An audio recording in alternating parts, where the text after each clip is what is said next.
I had decided I didn't feel comfortable with going to Kesey because the way that I felt like he handled the thing with Beck, it was very problematic because then she was able to retaliate against me or create chaos around me. And she had a rally of people that knew her. They were there longer together. Some of them are related. And so it was a real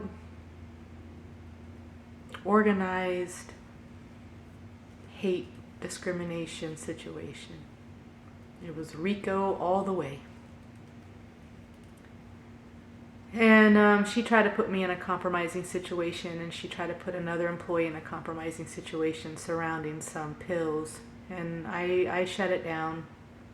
But I expressed all of this. And when I realized that, okay, yeah, I got the scanner after all this time, but I was really getting to a point where I just felt like I wanted to quit. But Dominique kept insisting I stay, that he had just gotten there. He's going to fix everything. But I just looked at him and I was just kind of like, okay. So I came in the next day and I talked to Mary and Lucy, and I was trying to explain it. I know I probably, I don't know, but it was a lot. But then after that, that's when this ethics thing went in. And whenever it went in and it was not told correctly, and the ethics lady that was having this video chat with me said that I changed my story, I was upset because, again, that's an attack on my integrity. It's like acting like this stuff really isn't happening and like they're really trying to clean it up so that nobody finds out. Because clearly it was happening for a long time. Now, the store is definitely becoming cleaner. What I mean is I came into stationery after being off and having this one breakdown over them putting Dominique as my direct, who I answer to. And I'll get to that in a minute as to why that gave me such panic, and now I'm stuck in this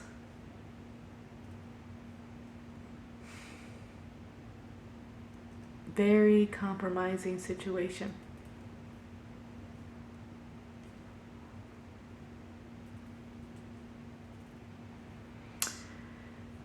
One of the things I had asked, Miss Lucy had asked me, what do I want? And I said, look, I was so happy. And I still always try to put on a good face and smile, but I know that my smile and my energy is not the same because I'm realizing the culture in Walmart is not the same, and it's so abusive. And it's so hurtful. Not just to me, but to every employee and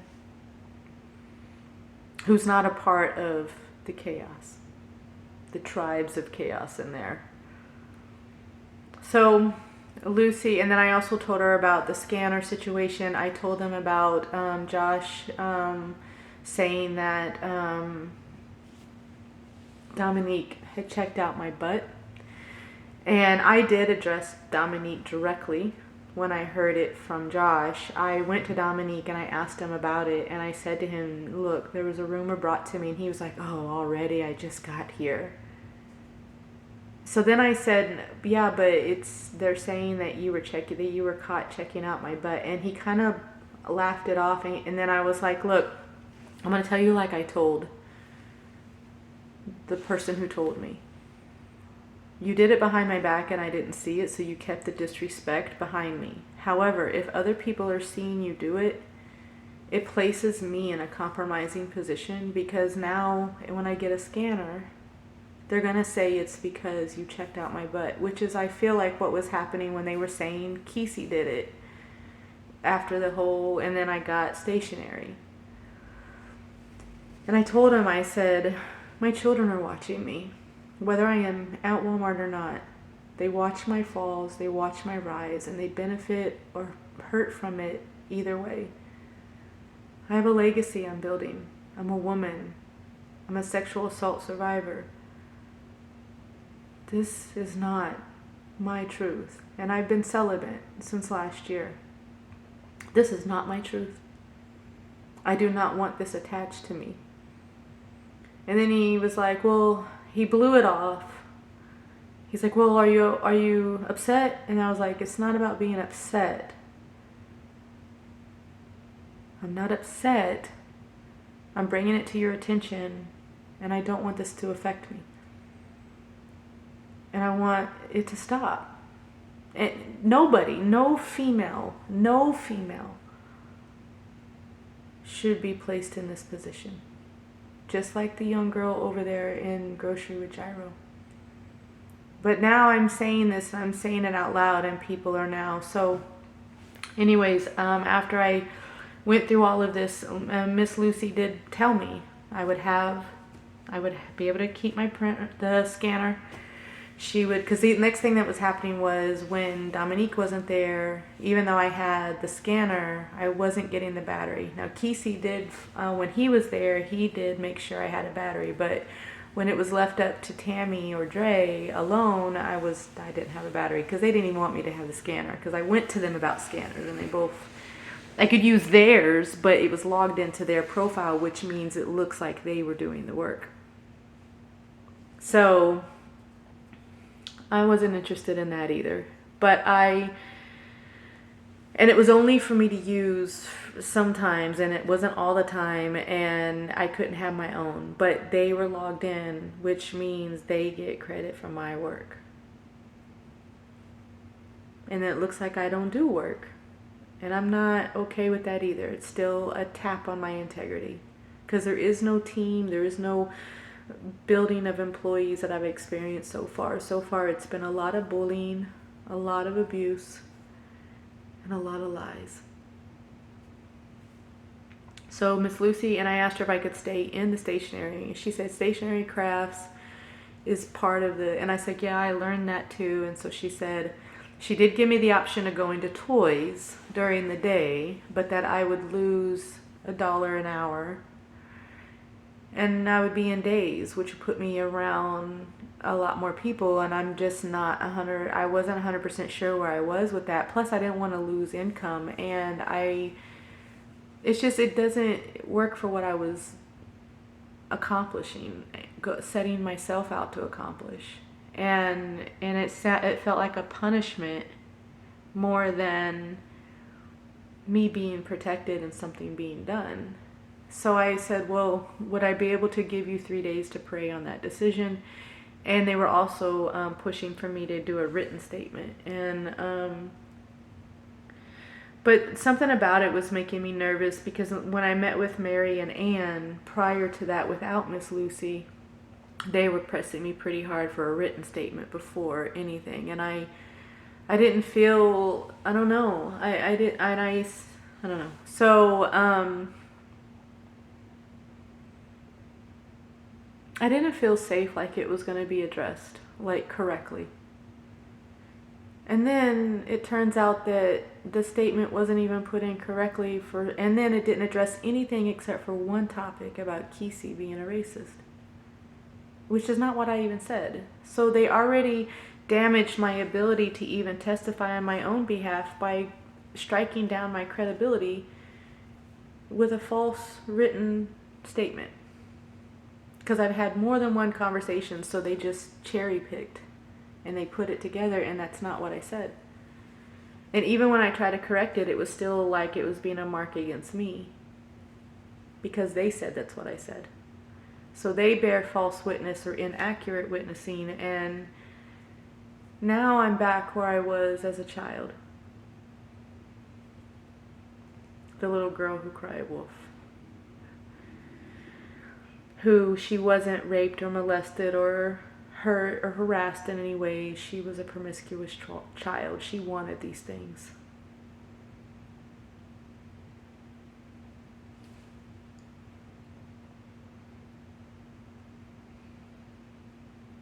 But my faith in God said, keep going. You're not wrong. These things really have happened. They are gaslighting you to try to make it seem like this isn't the truth. And it is the truth.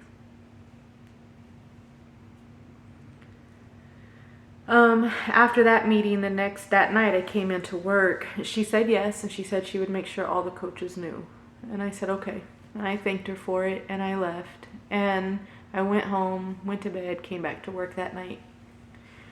That night, originally Kesey had put me in stationary, but then Mecca, this girl Mecca, she came and told me that Kesey was moving me.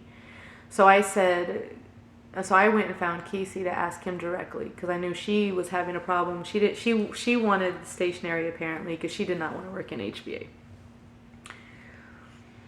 And so when I went and talked to Kesey directly, I said, "Did you change the directive?"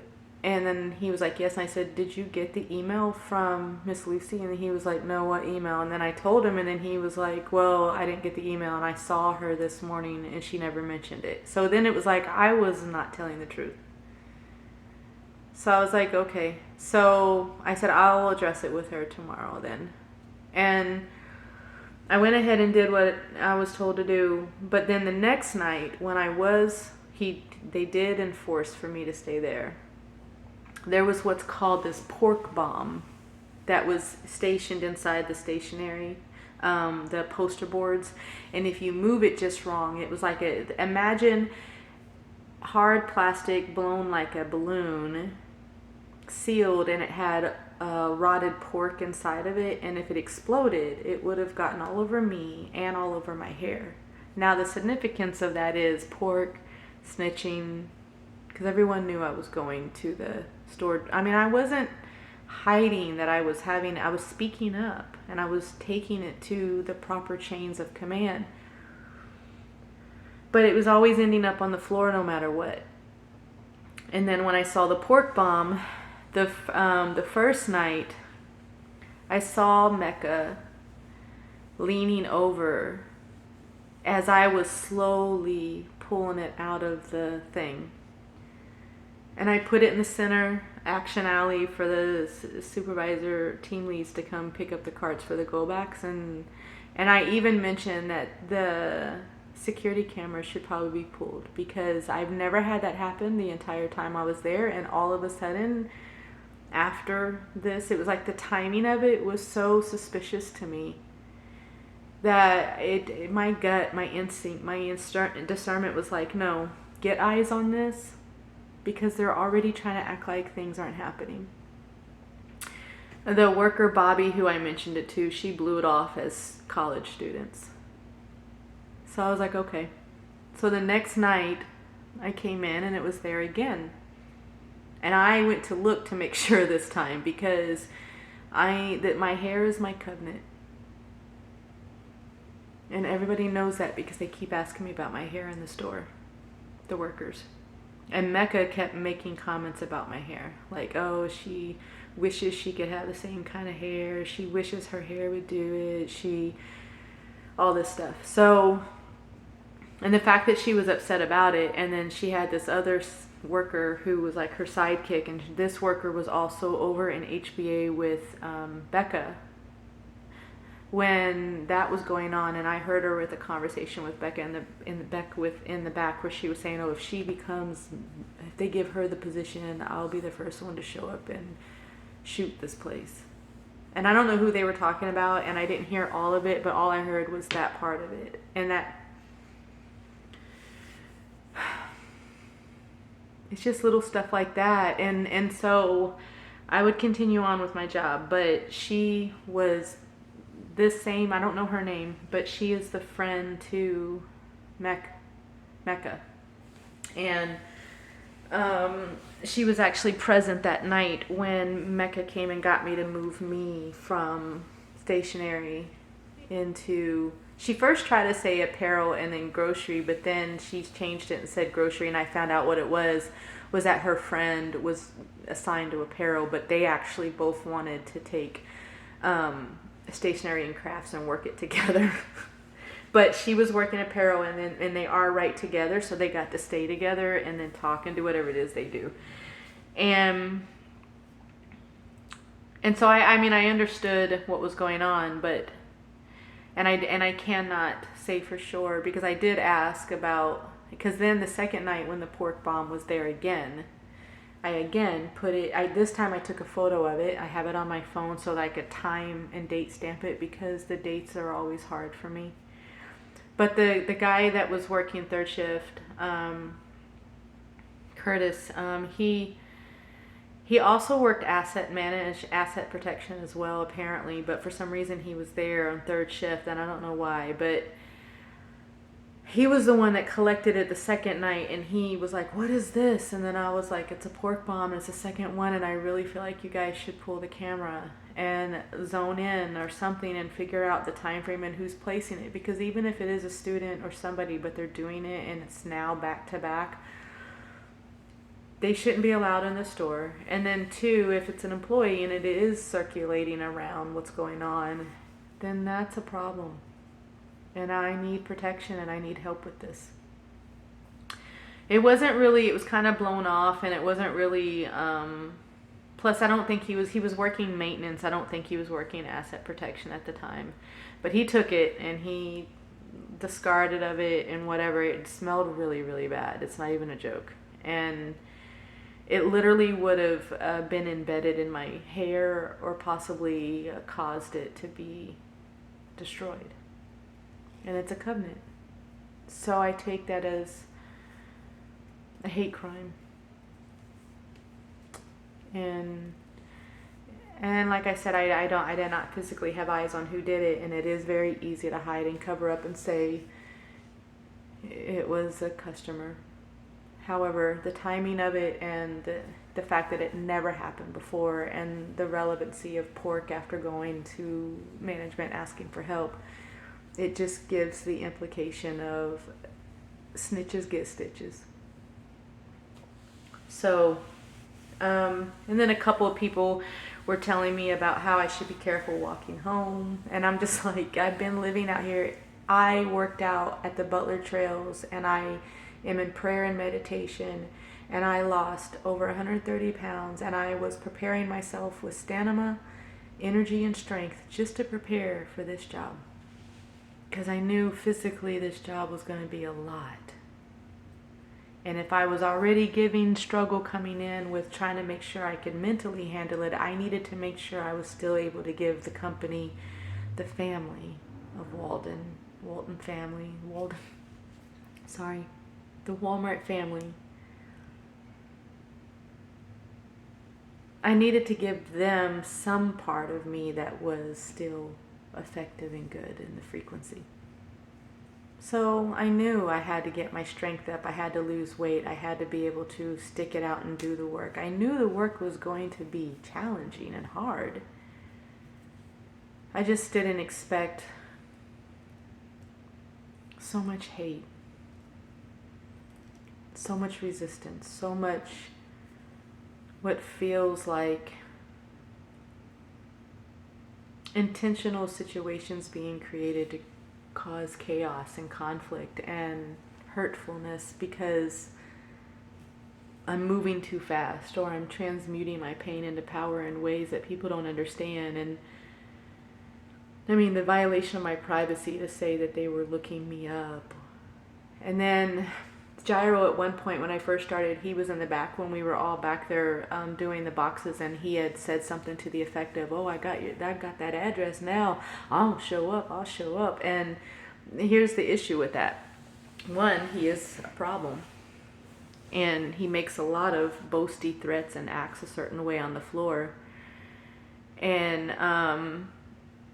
And we get the Walmart service where we can get and I always use the Walmart delivery service. So my address is on that file, and all you need is somebody, and Josh has a spouse that works in OPD, which is the delivery service. And so when you hear statements like that, it's very intimidating that if you do tell and speak up, then they might bring violence to your home, violence to the store. And I'm expressing this to different leaders at different times, but everyone's either blowing it off like, that's crazy, or it's all talk, or it's nothing to worry about, or I'm overthinking. And what is gaslighting? Why am I using that word? And so it gets to this point where now you're being silenced again, or you're being forced out, or you're being drained to a point that you give up. So Gyro also came through the back one night where he was huffing and puffing. Now, I had mentioned it to coaches about the problems with Gyro and Dre, and also to the store lead and to the store manager. I mentioned it about Tammy. So I never made a report directly to ethics until just recently. I tried to, but that was a disaster as well. But he had come into the back when I was coming in, getting ready to clock in one night for work, and I always do a sweep because I'm trying to balance how much work does it look like we have on the floor, what's the climate of the customers, what's the mood of the workers. Like I try to regulate my own energy, and I do a loop around the store when I first enter each night. And I used to do it when I would work out too, and I would come in to get myself used to being back in a space like that, you know, after being in isolation. It's like my stepping stones through my therapy flow. And when I got back there, Gyro was ranting and raving, and he was like, let me find out, somebody filed ethics against me, let me find out. And then he was telling the girl that I was talking to, who she sorts apparel, and he was saying something to her about, you let me find out, and then let me find out what you find out. And then she's like, and she kind of blew it off, but you don't really know. And then he went storming down the thing, and I was heading towards the break room because I was clocking in, and we were, you know, going to get our assignments. And as we were in there, he was in there before any of the coaches came in, and he was sitting on the table, and he was just puffing and puffing. And so I didn't say anything. I mean, I'm not going to say anything, because even if the coach that I talked to, Patrick, if he did file, or Lucy or Mary, if they did file an ethics report, he's not supposed to talk about it. He's not supposed to do that. You're not supposed to intimidate people like that, because it prevents people from telling the truth about anything being done. It also prevents people from sticking to their testimony, because it's like witness tampering, intimidation tactics. It happens on the streets all the time. It happens with police and kids that really didn't do the crime. And I recognize it, and plus my years of leadership and security and management, I knew this was wrong. But other people saw him. Managers are listening to him. It's like a whole thing. And so whatever, the night goes on, and now we're here. I mean, there's a lot of little things. I mean, there's so much, but these are some of the highlights. And now what happened was, I had requested to Kesey. I said, look, Lucy said I could stay in that department. They've always found reasons to move me around because they don't find that department to be a necessity in the store. And despite what Lucy said and why, because I am battling an inclusion and diversity issue, there's hate crime issues, there's discrimination issues, there's bullying issues, there's all kinds of stuff going on. And every time I was getting any type of assistance, whether it be the scanner or being placed in that, there was retaliation. There were things that were happening that's just, it's too much to say it was just isolated incidents, and it was habitual. So after this whole thing, and I addressed even the thing, because I was told I couldn't wear, Dominique has said, couldn't wear the athletic wear and couldn't have the 2 headphones in. Hold on, I want to start the time.